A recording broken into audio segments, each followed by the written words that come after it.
Wells only and his guests are not responsible for any losses you may accrue for having weak hands. Where the haters at? Yeah, bitches still ain't showed up.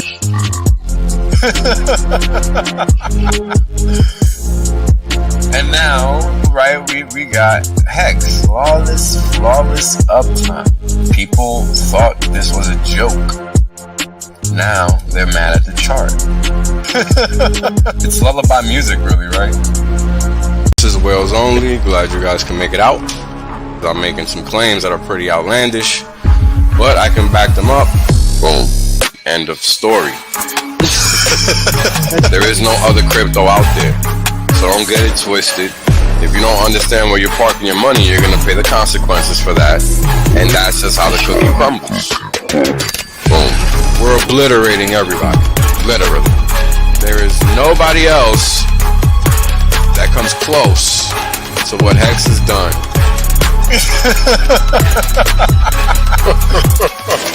Boom. Right? The reality is that I want to be rich as fuck. There's only one way to be rich as fuck. That's by sitting on your ass the longest. Yep. That's it. Yep. That's the secret. The guy well told you. Richard done told you. I done told you. Kareem done told you. Maddie done told you. Everybody done told you. Everybody done told you. Shit, motherfuckers still acting like they don't know. Appreciate that. Yeah. I appreciate that. 100% safe. There's plenty of games left. Valiant done told you. Yo, everybody said it. Man, hey, you know what it is, man? Everybody done told you. Yash deep, everybody. My God. HEX.Asian, bro. Everybody. Australians, man. Everybody gets me. Yo, when is it told you? Dollar told you. Everybody done told you. It's crazy. All right, what's up, everybody? Good morning, good evening, and happy Wednesday to all, no matter where you're at. Shout out to everybody in the chat. This is going to be kind of a quick one. We kind of got a lot to cover. There's a lot going on. We're at the cusp, officially. When you see countries that are not, quote-unquote, third world act in a third world fashion, which is what we saw the Bank of England do today, it really does change the perspective of the market as far as what could happen next. And while it's kind of elusive in a way to try to determine what's next, you can bet your bottom dollar is not going to be anything to benefit you, right? Because that's typically how it works. This is why we're in this position in the first place. This is why the cost of living is constantly going up, because of the actions that they have been taking over the past 100-odd years that have only been sped up in the past 50 years. And the past 10 years, 14 years actually, have really been a job to kick the can down the road as far as possible for as long as possible. And that's what we're continuing to see, right? When you're seeing a system that at one point was so leveraged that the only thing they could do was leverage some more, because that's what 2008 was. For those that were not old enough to be around and experience it, 2008 was merely an exercise in re-leveraging a leveraged system. There was no beautiful deleveraging. That's a lie. If there was, we wouldn't be in this position again at higher levels of debt to boot. So I hope that makes sense, because it's 1 + 1 is 2, right? They never removed the first stash of debt. All they did was switch it around from one side, from one balance sheet to another. That's all that's happened in the past 14 years. So unless that debt has been discharged in a bankruptcy court of some sort or written off or something by the creditor, it's still a liability in the market. And this is important to understand because this is what drives everything else, right? It's these liabilities and the reality that's tied to them. Now, we're going to get into all the happenings that's been going on lately. And I want to use Twitter to kind of help me run down through a lot of what's happened because it's, you've had, I mean, the biggest thing really recently, and from a geopolitical perspective, has been uh, the Nord 2 situation. This is what Ukraine really is kind of all about. It's about natural gas. It's not about Ukraine sovereignty and all this nonsense that you hear the media spewing. It's always about natural resources and whatever have you. I mean, and for those of you that can't understand how and why, well, think about it like this. The money that's used to do anything is never yours. It's always somebody else's, right? Because if it was yours, you would be able to use it whenever you deem it usable. But that's not what happens, right? What happens is that you get blocked at the gate, this and that, all kinds of stuff happens. But you do not get what you're supposed to get. How is it that every single thing that exists is to undermine you, right? It literally doesn't make any sense, but this is what happens, right? And if you haven't noticed, just look around, right? How is it that there is one group of people that benefit and everybody else is just like irrelevant? It almost makes no sense, and that's because it doesn't. So this is why it's important to connect all these dots, right? Um, so this gas line is what's been providing Europe with a big chunk of their energy, right? Which is how they sustain themselves, right? In 2022, people aren't really burning wood and coal in their houses anymore. They use centralized functions, right, or systems, right? And this is what the world, if anybody's paying attention, excuse me for a second,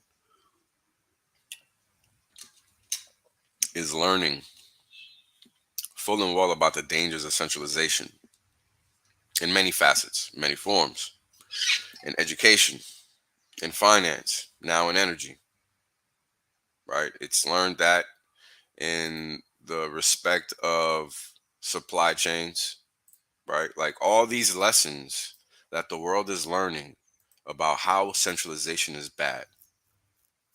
How many are paying attention, right? That's the question, because that's going to really determine a lot of what the future is going to be. And it's not for lack of trying, right? But you see day in and day out all the conflicting headlines that go against that narrative that change is coming.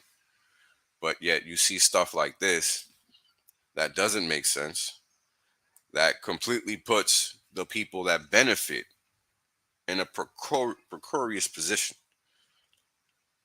Now, let's just talk about the sanctions, for example, because this is how we got to this point.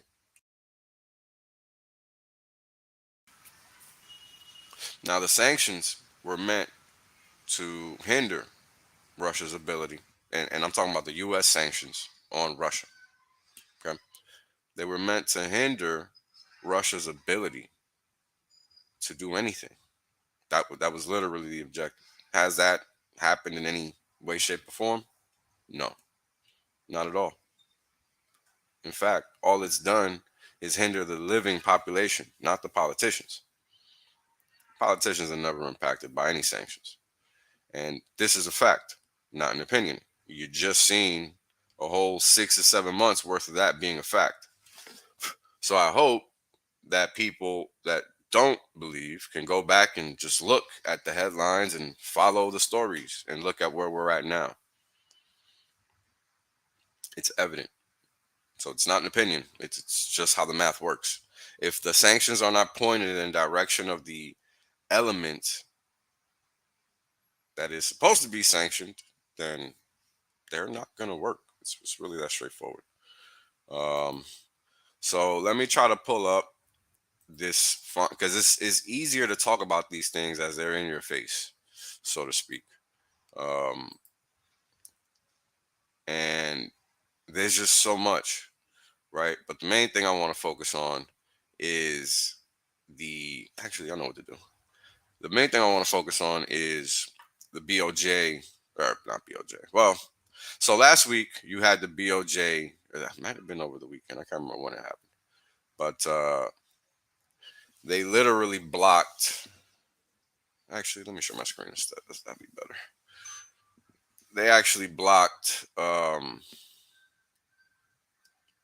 US dollar yen from progressing past 145 yen to the dollar. Now, why do we care? The reason we care is because, and I'll show you guys this in a second, that pair is a very important member of what we would consider the determinants of capital flow, right? So what does that mean? What that means is if the yen is going in one direction, the market is going to notice. If it's going in another direction, market is going to notice, and it's going to do something in that regard. It's not going to just ignore it. So that's why I focus on those kinds of things because they really do matter. So let's take a look here. As you guys can see, um, let me go to a 1-day chart, zoom in a little bit, widen that out. As you guys can see, price never really got past $1.46, and this was on the 22nd of September, right? So last week, about 6 days ago.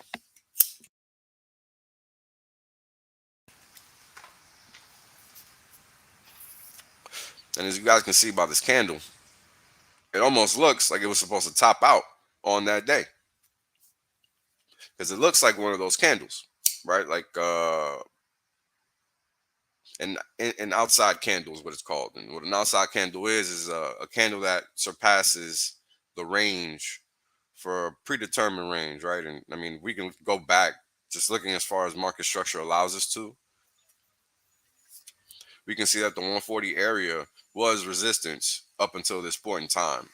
So the outside candle would literally cover that area, right? Because it would be anything previous to that point in time in that range, right? So actually, let me recalibrate that. So it would basically be anything in this boxed area, right? So noting that, let me actually go 34 minutes. All right, yeah, let me go 89 minutes.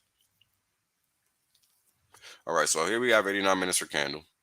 This is the maximum, right, peak to trough of this range previous to the intervention day. And typically, when a candle or price action for a period of time uh, surpasses previous area's range, that's what's called an outside candle because it breaches the upper and lower bounds of the previous range. So typically, that signifies that an end of a move in that direction. But unless the market says yes, it doesn't matter. And this is what's important to understand about central bank intervention and what is now happening, because Bank of Japan was really just a warning shot, right? And I kind of mentioned it in previous streams, but we haven't really focused on macro to the extent that I'd like to. Uh, so this is really the point of this stream, to kind of cover all of that. Um, and the whole purpose is to now help you see what one facet of the yen is doing. Because the yen, and I'll rehash this for those that don't know, the yen is a funding currency. And what that means is it's treated like a safe haven in certain instances. And I'll show you guys exactly what that means in a moment. Right now, we're looking at the US dollar yen pair, right? Right now, I'm going to go through the other yen crosses. And what you're going to notice is that those crosses don't look anything like the dollar yen. They've already reversed. They're going the opposite direction of the dollar yen. So the question is why? Why is every other yen cross doing that, and why do we care? Right? Because the market talks to us all the time. Those that understand that never have an opinion. They just let the market tell them what to do. And this is what's hard for the newcomer to the market to understand, because we're taught to think that we're supposed to know something. But that's in fact the worst thing, because you don't know anything. And the market is constantly reminding us of that. And this is why it's important to understand these nuanced facts about how things operate, right? Because it doesn't make any sense for the dollar yen to be looking like this if the Australian yen cross looks like that. But when you look at the Australian US dollar, that's what you see.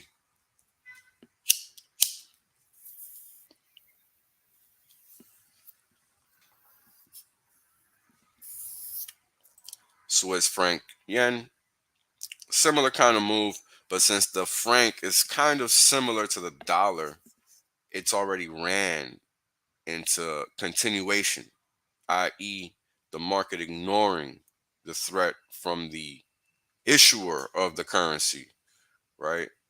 And in this instance, we're talking about the BOJ, which stated we don't want dollar yen prices to go past this point.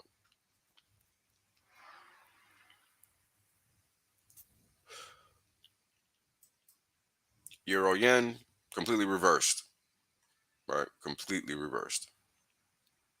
And more than likely double topped, but we'll see, because currencies are a real funny thing. Um, they really do whatever they want, because, and what I mean by that is that if the market looks like it's going to reverse, it might not, because commercial flows dictate the patterns of these markets, not really retail, not even banking flows per se, but commercial flows.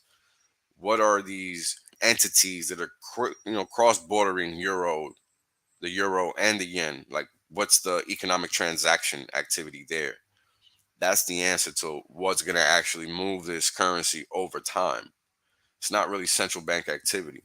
It just so happens that central bank activity and what they might do, I mean the corporate interest, they might change based on central bank policy, depending on what that policy is and if it even makes sense for these corporate interests to change what they're doing, right? Because if you look at the UK, nothing changed when Brexit happened.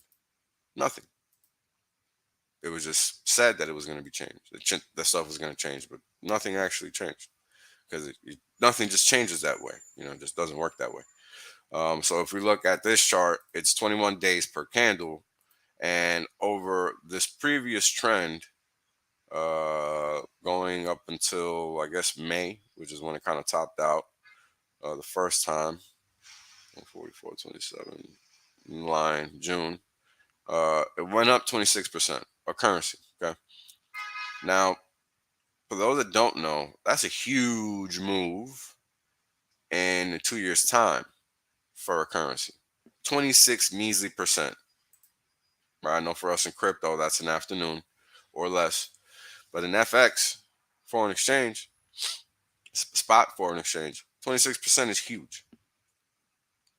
So, especially in 2 years, right? Like, if you look at a lot of these longer term, like let's take a look at US dollar, Canadian dollar pair.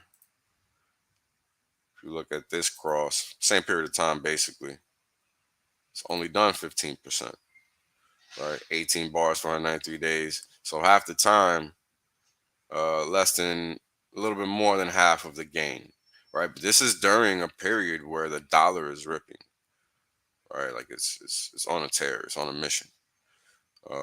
So when you see, and this started before, right? This the euro yen ramp started a whole year prior in April 2020 versus the dollar yen.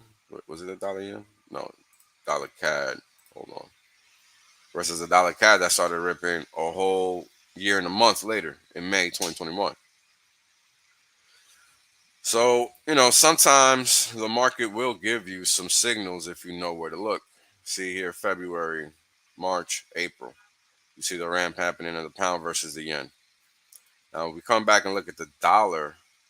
What we see is that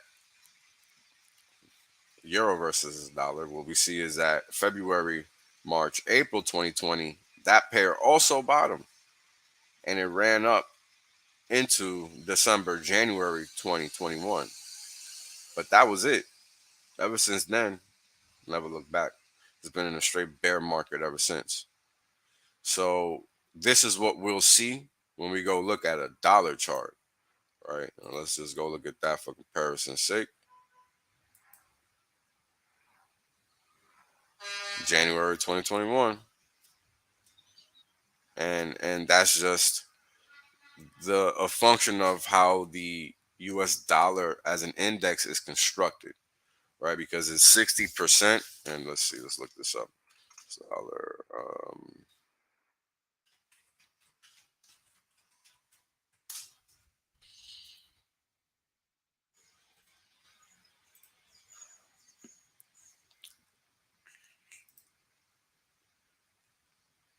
Here we go. It's well, this is just according to this reference, but there's many, and of course this is probably old, so who knows what it really is right now. But this is good enough just to show you what makes up the dollar, right? And it's 58% euro, 14% yen, 12% pound sterling, 9% Canadian dollar, 4% Swedish krona, 4% Swiss franc. Um, I think didn't they add? No, that was something else. Never mind. So this is basically what makes up the dollar index, and this is why over time you'll see these relations. Where is this? You'll see these relations between the currency on one side and or the dollar on one side and other currencies on another, right? Because just like we have this image of the dollar, right? When we go to the euro US dollar, it's an inverted image because it's so much of the index for the dollar, right? So getting to present day, we got the, and as you guys can see, it looks like nothing's even happened. But you got the Bank of England that is doing its damnedest to try to save whatever it can in terms of, I guess you could say, reputation or credibility by trying to intervene in markets, and markets reacted. Right? They And the interesting thing is that the initial move from headlines is typically the wrong move. And this is what we see here. When this headline came out about approximately 45 minutes ago, market reacted positively, but then it realized what that meant. Because there's nothing positive about a G5 entity having to play third world games. And this is what we're now seeing. So we're entering the stage where it becomes obvious to the market what's been obvious to some for over a decade. Now that's important because what's been happening over that decade is that, as I started with the stream with, there's been no deleveraging whatsoever, right? And we can see this anytime we go to St. Louis Fred and just look up any economic data. Let's just look at debt. Let's look at that word. All right. Federal debt, total public debt. We'll go with that. Let's go with federal public debt.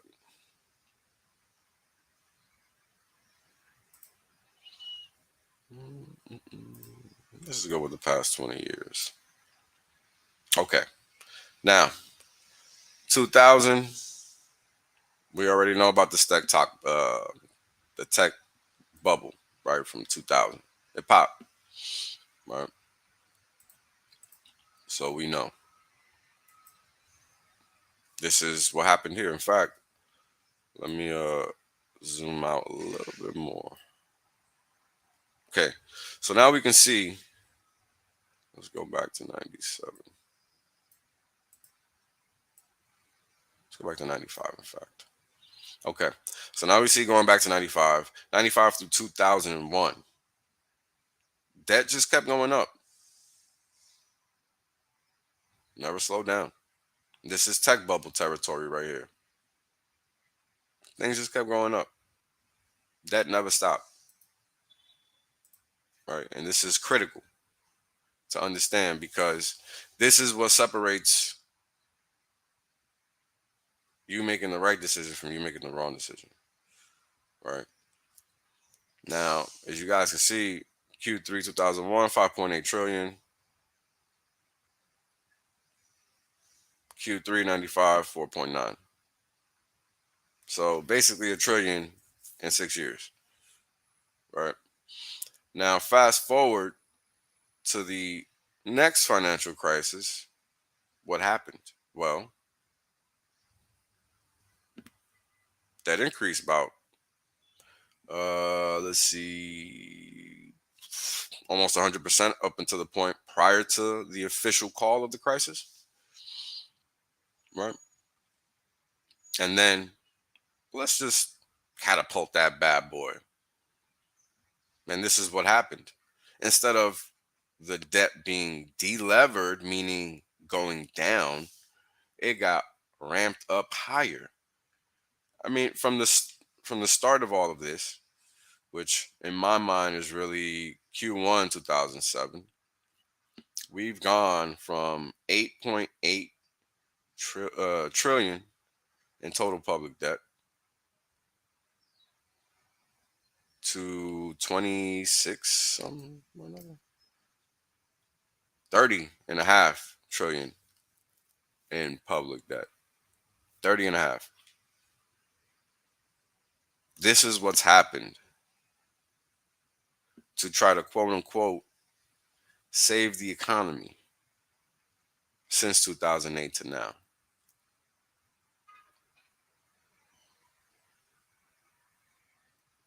Now, understand why the raising of rates is dangerous and why the monetary system that we currently live under is in between a rock and a hard place.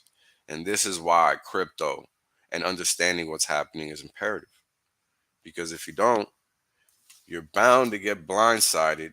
And I don't know about you guys, but I don't want to get caught wheelbarrowing tons of fiat around because that's all I got. Right. And we've seen this happen before.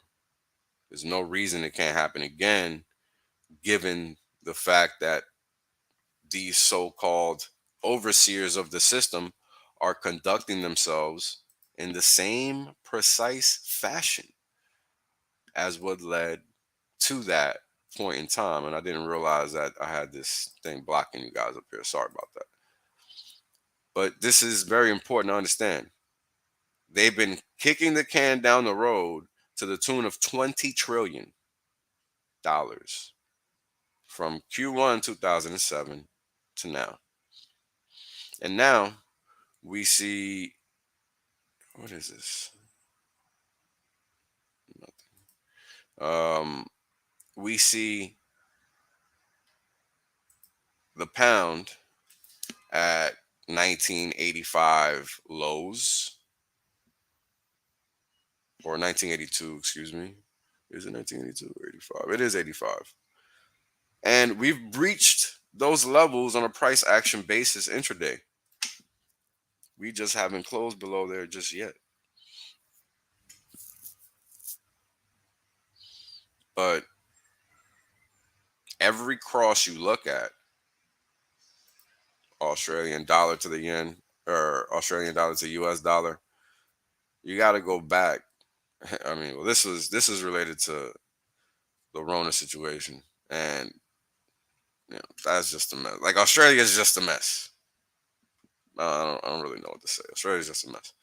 Um, but anyway, as you guys can see, we've gone back to 2008 levels, 2003, 2098. You look at the Swiss franc, yen cross. We're back at levels not seen since 1980. Euro yen, meh, going back to levels not seen since 2008. Again, during the crisis in 15. And as you guys can see, this one's more of a pressure cooker, because we see more periods of economic instability reflected in this pair versus others, which is interesting because I've never really thought about that. Euro US dollar, again, we're seeing levels not seen since 2002. Like, this is crazy. This is when I was a young man in the service living overseas. It was 20 years ago. It's insane. And mind you, the highest point was 160. 160. 160 divided by 2 is 8. So we're a hop, skip, and a jump from a 50% reduction in purchasing power of whoever lives under the EU stamp and has to use that currency in a period of 14 years, from 2008 to now.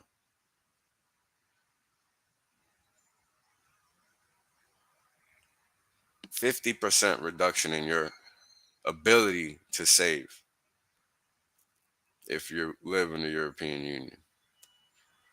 Your savings cut in half via inflation, via a piece of paper that's actually worth nothing, and they just have you believing it's worth something. And everybody in this world that lives under these type of fiat regimes are subject to the same penalties, and they don't even realize it. We're out here chasing bad money every day. Pound yen, I mean, this looks like trash. Need I say more? The fact that the yen is outperforming the pound says everything. I mean, this is a one-way trade, and it's crazy. And yes, sir, this is 21 days per candle. Pound yen or pound dollar, we already looked at this, and again, one-way trade the whole time. So what does that tell you about the pound itself? You're looking at a one-way trade the whole entire time, and it's on this chart from the 70s to now. It's insane. Look at the Aussie yen, same deal. Aussie dollar, same deal.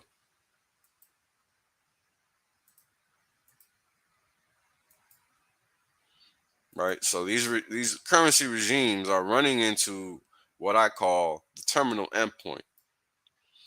because they're reaching points in time where there's only but so many moves left for them to try to pull off before the market says, all right, that's it, we're done with you.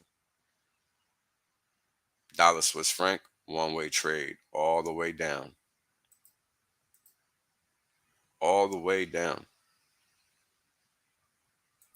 Now, how do you think, right? Because what does a currency do? What does a spot currency reflect? A spot currency reflects the economic health of of the country that it represents, and that is always relative to another because they are currency crosses. They're exchange rates, right? They're not just standalone rates. So this is important to understand. So as you guys can see again, dollar versus a Swiss franc, one-way trade. And this means that the dollar is not seen as a safe haven versus the franc up until 2011. But it seems like since that point in time, that relationship is slowly changing. As of now, until this market structure is not broken higher, we can't claim that to be true. But it looks like that's the case because of the move we saw going into this area of 0.70. Because ever since then, it's kind of been a sideways chop in between 0.90 and zero point 0.1. And the market really can't dictate which way it's going to go because everybody knows what the Swiss have done by getting in bed with the World Economic Forum and dismantling their privacy, their banking privacy, their privacy banking business that they had over there no longer exists. So Switzerland really isn't the place to go anymore for your tax haven utility, fortunately, because they're snitching on you. They don't care because they've bent over to the World Economic Forum. Dollar yen, same story. Now, what happened in 1985 is interesting because this is what led to what we see today in currencies, well, in currency markets. Um, and as you guys can see, going back to the early 70s, this chart starts at 1971, right? 1971. So it's been a straight drop, right? From then to now. But in the year 1985, there were all of these bad things happening economically. And these guys had to figure out how to get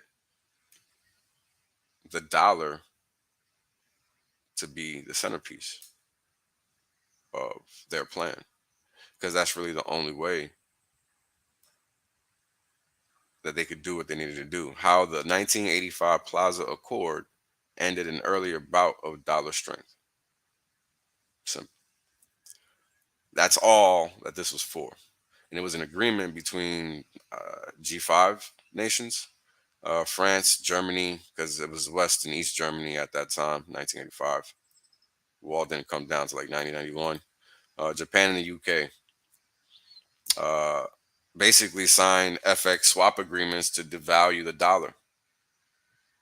That's basically what it was. And the last time we saw this was really November 28th, 2011.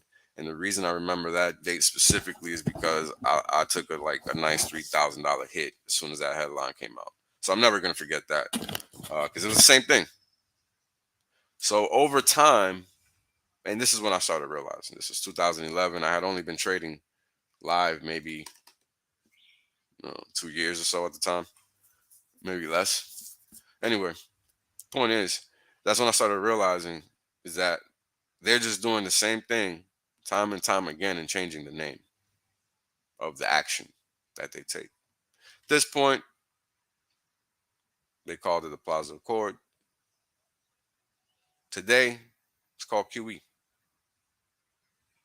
End result is the same. the valuation of the currency, i.e., the dollar, versus the trading partner's currency. And that's what it was all about. Right at the time, it was yen, the yen, UK. Let's take a look again at who the partners were: Japan, and then the euro. Right, that's pretty much it. UK, Japan, and the euro, because the mark and the franc no longer exists. So, comparatively speaking, we would look at euro US dollar around this time frame, even though it doesn't really make sense. And as you guys can see, euro USD, by this math, because it's probably taking all of the currencies that are under the euro and just making them a composite or something like that. Anyway, 1985 is this year. And what do we see? Parabolic move versus the dollar, because it's euro US dollar. So if this value is going up, the euro is going up while the dollar is going down. Now, this was after Soros broke the bank. Not a coincidence. Not a coincidence. Right? 2 year move against the dollar. What was the other? Japan. No, we already looked at that. So we looked at the yen, we looked at the euro, and we looked at the pound. And those are really the only currencies that we can cross check to see that what our assumptions are in fact true and hold weight. Because what we're doing as we analyze the market is that we're trying to ascertain if what we're thinking makes sense. Because it's so easy to just guess and be wrong, but what are we trying to do here? We're trying to figure out what is going on and whether it makes sense. Right now, I've showed this chart many times before. Let me go over it in detail to kind of give you guys a better understanding of what the hell is this and why does it matter. Now, this chart is like the dashboard of the market. You have the Federal Reserve, the Fed funds rate in orange. Let me get rid of all this other stuff. So you got my favorite spread that tells me where the Fed is in terms of policy versus what the rate is. And this is how this gap here, this 2.33, and this US to this 2 year to Fed fund spread is tracking whether the Fed is ahead or behind the curve. And as of now, it is behind the curve because the market is saying so.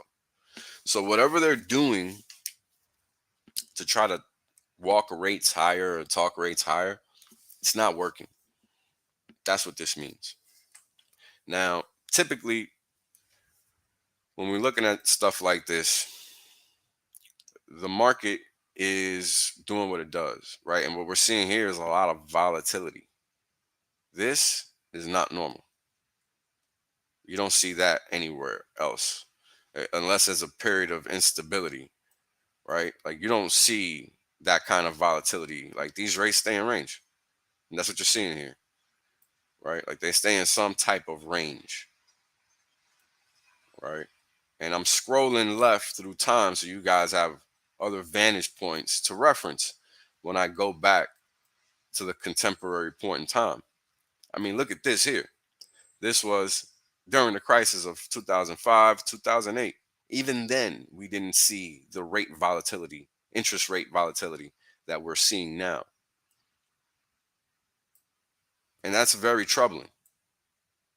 And the reason that's troubling is because of, as we've detailed many times before, the cost of capital is how everything operates and survives. So it's kind of like when you go outside as a human being and you have to interact with the weather. You can't just ignore it. Interest rates are the weather for money, right? And the messed up thing about it is that we can't really compare it to what we think of as weather, because what we think of as weather isn't really correct. in this instance, in this reference, because there's no mother nature here per se, but at the same time there is. And what that means is, math dictates the outcome of everything, but man will always interject to try to tip the outcome in their favor. And this is what we see from the markets time and time again, right? And this is what we're seeing right now. This here, I mean, look, I gotta tell you guys something. There's not a lot that really phases me per se, in the sense that I worry or anything like that. But in this case, you know, as we just look through these charts, there has never been a period of time where there is just this kind of move. Never. Never in history have we seen this type of variation in interest rates. Imagine going outside, 1 minute is 30 degrees, the next minute is 90 degrees. As you walk outside in the same period of time, this is exactly what's been happening to capital markets over the past 2 years.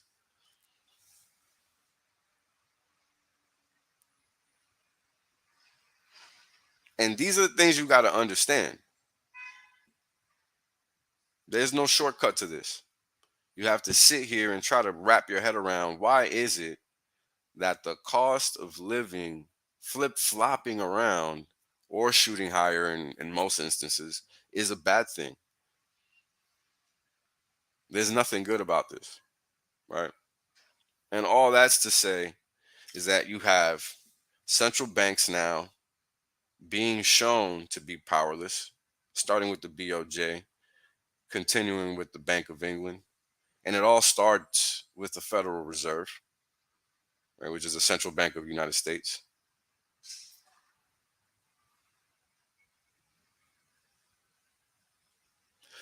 I'd appreciate if those in the chat wouldn't just come up in here and show other YouTube channels while I'm literally streaming and trying to educate people. Thank you. So again, you got the BOJ starting out with their first action. And again, you guys got to remember, these banks always act in concert, right? And what you see is them doing their damnedest to make themselves look incompetent at this point in time. That's what you're seeing, because they're admitting to it. And as I've highlighted many times before, these individuals never admit to being incorrect about anything. So the fact that they're doing that lets you know what's coming down the pike. So how do you defend against that? Right? How can you survive something that you can't control? And the simple fact is that it comes with education, and then furthering that by comprehending and being able to explain to others what is going on. Because that's the only way you can really wrap your head around all this, is by being able to talk about it, say these things out loud. We earn and fake money, and we don't, and the average person doesn't know that. Everybody wakes up, goes to work to earn a living, and they don't realize that they're really not doing that.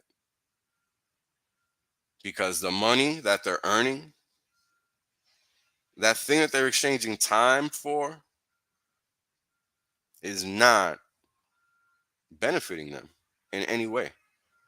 Because one day it could only be turned off.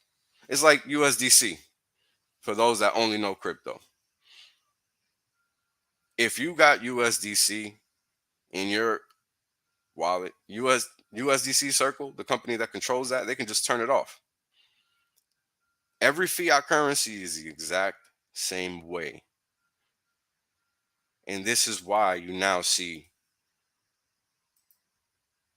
central banks trying to defend levels not seen since they first instituted the destruction of their fiat currencies on 100. Because if you look back at the data going back to the 80s, right? Because we got to use these reference points. What do we see? Well, what we see is prior to the 80s, that levels were kind of flat, right? Like, yeah, they would go up, but it wasn't like what we're seeing today, right? And for comparative purposes, let me slide this on back to like the year 95. Let's see. So now we're looking at 70 through 95, right? But it's just done a 10x here. 370,000 from 1970, 4 million and a half, right? So 15x or so. Right now, the smaller the number, the bigger the X is, right? So it's bigger by jump, uh, relatively speaking, but it's not the same weight. 30 trillion is not 5 trillion. 1 trillion is not 30 trillion, right? It just hits different. It's not the same thing. And this is why, even though we're talking about a 15x from 1970 to 1980, 1995, whatever the case is, we're talking about a 30x from that period of time to now. So it's not really like there's any benefit um, to even understanding that, right? The benefit is to realize that hold on, guys.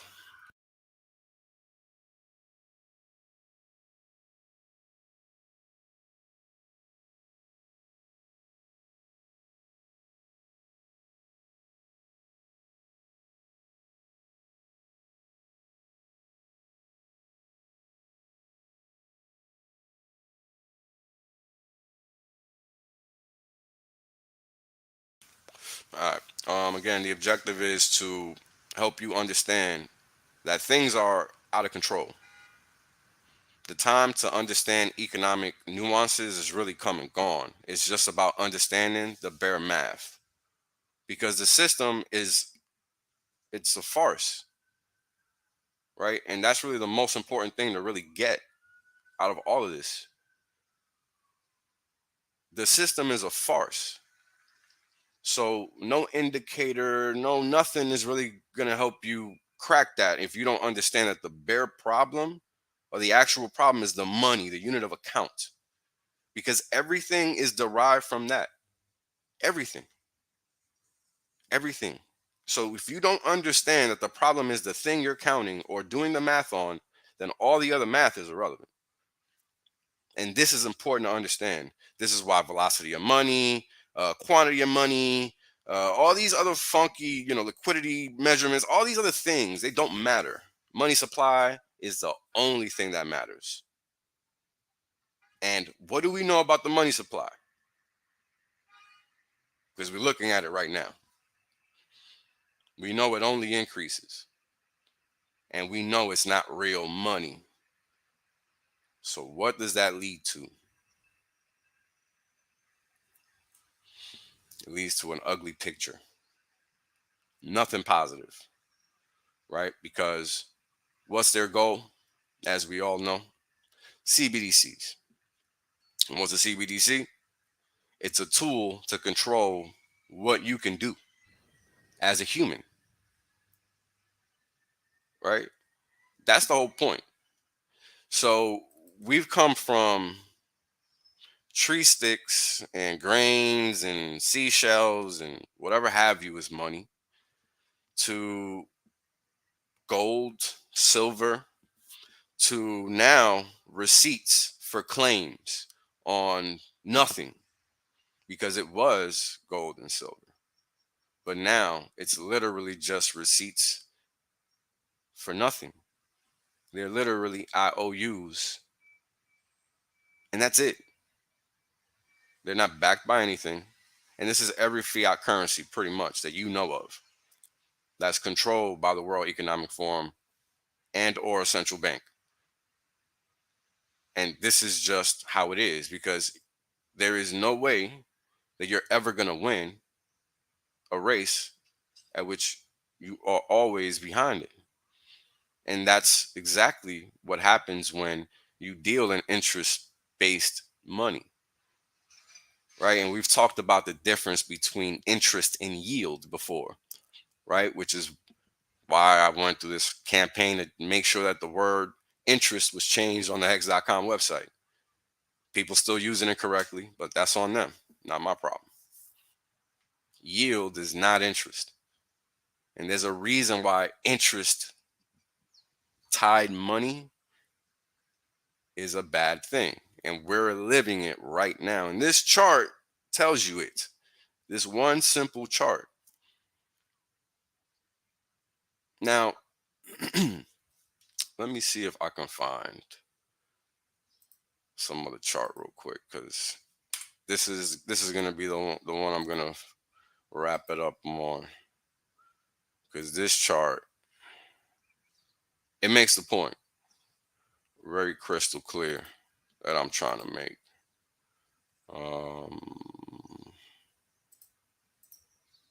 Let's see. Nope. And then we'll end it on this one, because this chart is really the crusher. It really highlights. Let me see. Yep, found it. Let's see what this one looks like. Nah, this one's trash. All right. And I've shown this chart before, but this one's just that important. Gotta show it again. So this chart is showing GDP in blue, which is gross domestic product. And then the red line is showing the purchasing power for the US dollar. Now, the red one is the one that benefits you. The blue one is the one that doesn't benefit you. That's just the one that they tell you benefits from you.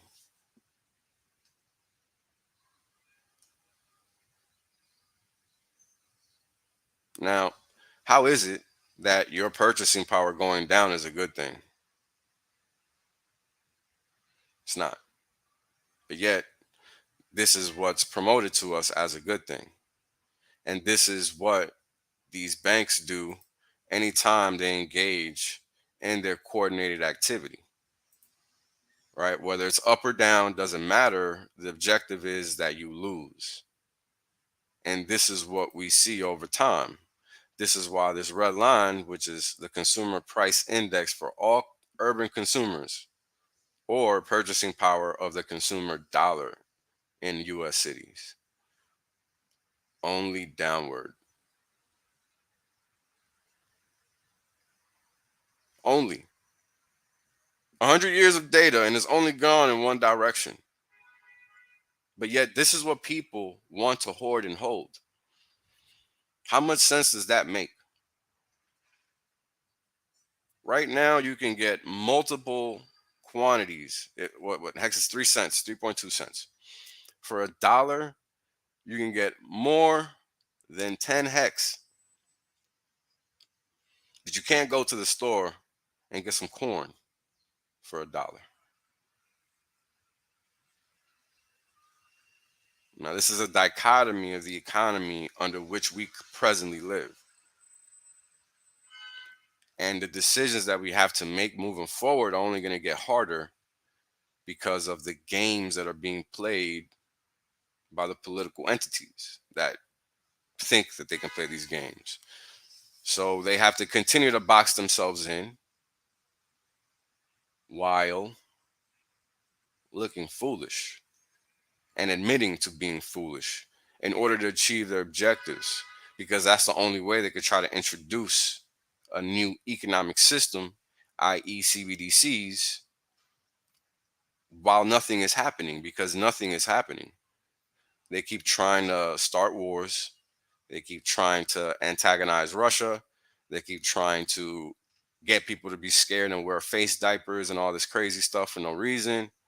So they're trying all these things to achieve their end goal of enslavement via CBDCs. But the infrastructure in the majority of the world isn't set up for that. They failed. That's what Rona was about for the past 2+ years. And they failed in rolling out that infrastructure, just like they failed in rolling out the green energy infrastructure, which they never really intended to roll out. But now people in Europe are seeing first the ramifications of that swindle. America will be next for sure, assuming things keep going in the present trajectory. So that's pretty much all I got, guys. I didn't even want to go for an hour, but there's so much going on and all this stuff is so layered. Got to kind of break it down. But again, this chart is what you need to know. Everything else is irrelevant. Everything else is derived from this. If you don't understand this, there is no indicator, no stream, no nothing that you can understand that's going to help you get what's presently going on. So understand that the issue is the unit of account in your pocket, that thing you earn in. So even if you make more of it, you're not winning. The problem is it. So the solution is trying to educate others so that they can see the actual problem is what they're exchanging time and or services for. Time and or goods and services for. So this is important to understand. Pay attention to what these central banks are doing. They move in concert. So when they start moving in one direction and they start going another, that means somebody made a mistake somewhere. And somebody got to pick it up because it's about to get fugly. So you guys be safe out there. Make sure to understand the decisions you have to make and understand that fiat equals slavery, because that's really what's going on. And that's all I got. Thank you for the super chat, Alan, and appreciate you guys for tuning in. I hope this was instructional for you. Let me know in the comments if you guys like the stream. If you would like more streams like this, where it's informational, instructional, kind of basic, because this is really basic. You need to understand that the unit of account is a problem. If you don't understand that, doesn't matter what you do or say. Who tells you what? You will get left behind. Peace. Right? The reality is that I want to be rich as fuck. There's only one way to be rich as fuck. That's by sitting on your ass the longest. Yep. That's it. Yep. That's the secret. The guy well told you. Richard done told you. I done told you. Kareem done told you. Maddie done told you. Everybody done told you. Everybody done told you. Shit, motherfuckers still acting like they don't know.